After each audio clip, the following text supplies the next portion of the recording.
Nous sommes en janvier 2015 dans l'est de la Centrafrique. Dominique Ongwen, en chemise, semble un civil comme un autre, au milieu des militaires ougandais.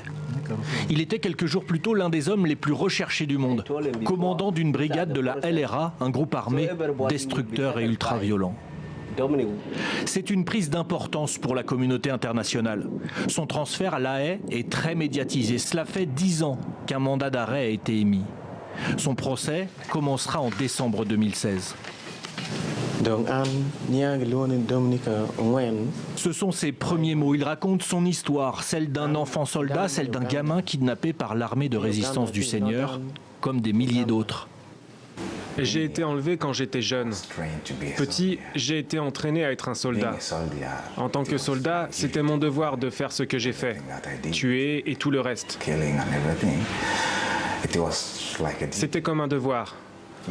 Vous savez, c'est comme un enfant. Quand vous mettez un enfant à l'école, cet enfant apprend beaucoup. Et c'est ce qu'on a appris. Dominique Ongwen, lui, aurait très bien appris auprès du chef, le terrifiant Joseph Kony.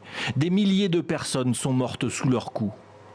Longtemps, Ongwen n'a existé que par photo, ici celle d'Interpol. Les armées locales ont déployé des centaines de soldats à la poursuite de la LRA. Des recherches souvent vaines, comme si Kony et ses hommes étaient invisibles aux confins des forêts de Centrafrique, de RDC et d'Ouganda. Ou encore protégés des balles par des amulettes, comme il le prétendait. Mais le commandant Ongwen a fini par tomber. 70 chefs de crimes de guerre et de crimes contre l'humanité pèsent sur lui. Il risque des dizaines d'années de prison dans ce procès historique. Pour la première fois en effet, la Cour pénale internationale juge un enfant soldat.